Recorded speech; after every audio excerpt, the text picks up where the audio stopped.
আগে মানুষ অন্ধকার রুমে ঘুমাতে ভয় পেত, কিন্তু এটা ইদানিং একটা ট্রেন্ড হয়ে গেছে। অন্ধকার রুম ছাড়া নাকি ভালো লাগে না। যাদের অন্ধকার রুম পছন্দ, আজকের গল্পটা তাদের জন্যই। বড় আপু বাসায় ডেকেছে, তার মেয়ের ইদানিং খুব সমস্যা হচ্ছে। সে নাকি ঘুমানোর সময় কাকে দেখতে পায়। আপুর বাসা গ্রিন রোডে, মুসলিম বিরিয়ানির পাশে। আপু বাসায় গেলে 2 প্লেট বিরিয়ানি এনে খাওয়ায়, তাই আপু ডাকলে আমি আর না করি না। আজকেও ক্লাস শেষে বাসে চেপে আপুর বাসায় চলে গেলাম। আপুর মেয়ের নাম মাইশাবা। মাইশাবা এবার ক্লাস 2তে উঠেছে। আমাকে একদমই দেখতে পারে না। আমি গেলেই কেন যেন খুব বিরক্ত হয়। আজকেও হলো।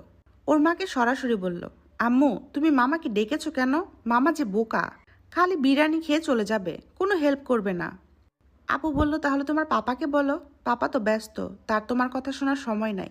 এখন যা বলার মামাকে বলতে হবে। আর মামাকে নিয়ে কখনো এসব কথা বলবে না, মামা কষ্ট পায়। মাইশাবা এমন একটা ভাব করলো যে ও কষ্ট পেলে আমার কি। আমার হাত ধরে ও রুমে নিয়ে গেল। এরপর ঘরের অন্ধকার কোণাটা দেখিয়ে বলল, এই যে এই কোণাটা দেখছো না? আম্মু লাইট নিভিয়ে চলে যাওয়ার পর এখানে কে যেন দাঁড়িয়ে থাকে, আবার মাঝে মাঝে হাততালিও দেয়। আমি বললাম, কি এমন করে? তার চেহারা দেখেছ? পরিচিত কেউ? মাইশাবা প্রচণ্ড বিরক্ত হয়ে বলল, তুমি আসলেই বোকা। পরিচিত কেউ হলে আমি ভয় পাবো কেন? ওনাকে আমি দেখি নাই কোনো দিন। ছেলে না মেয়ে? একটা বুড়া লোক। রাতে 2 প্লেট বিরিয়ানি খেয়ে বিছানায় এসে শুয়েছি। অনেকদিন পর বিরিয়ানি খেয়ে খুব ঘুম পাচ্ছে, ঘুম দেওয়া দরকার। আমি মাইশাবার রুমে আছি। ওর বিছানা অনেক তুলতুলে, শুইলেই ঘুম আসে।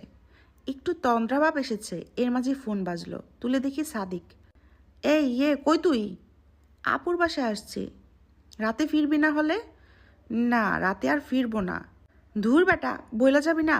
একটা অস্থির স্টোরি আসছিল, কভার করতে পারতাম। কি স্টোরি? তোকে বলবো না, তুই ঘুমা। আমি আতিকরে নিয়ে স্টোরি কভার দিই, তুই সকালে পেপারে পড়িস। আমার নামটাও দিয়া দিস রিপোর্টার হিসাবে। তোর কচু দিমো বলে ফোনটা রেখে দিল। আমি আবার তন্দ্রাভাবে চলে গেলাম। সাদিকের ফোন পেয়ে মোটেও চিন্তা করছি না। ও ছোটোখাটো ঘটনাকে অনেক বড় করে বলে। একবার ক্যাম্পাসে কুকুরটা বাচ্চা দিল, ও এমনভাবে আমাকে বলে কই নিয়ে গেল, আমি তো ভাবলাম কি না কি হয়ে গেছে। গিয়ে দেখবো কুকুরের বাচ্চাগুলোর মাথার একটার বদলে 3টা। গিয়ে দেখলাম না, এমন কিছুই না, একদম সাধারণ 2টা কুকুরের বাচ্চা। তাই ওর স্টোরি নিয়ে টেনশন করার কিছু নাই। আর মাইশাবার ব্যাপারটাও নর্মাল, আপুকে বুঝাই দিয়েছি। আপুকে সরাসরি বলছি, দেখো আপু, আমাদের কত বছর বয়সে আব্বু আম্মু আমাদের আলাদা রুমে শুতে পাঠিয়েছে। তোরটা জানি না, আমি তো 12 বছর বয়সে আব্বু আম্মুর সাথে শুইতাম। আর তুই এই বাচ্চা মেয়েটাকে আলাদা শুতে পাঠাস? আপু আমতামতা করে বলল, আরে তুই বুঝিস না, আমাদের এখনকার বাচ্চাদের মধ্যে অনেক তফাৎ আছে, ওরা এখন সব বুঝে। আর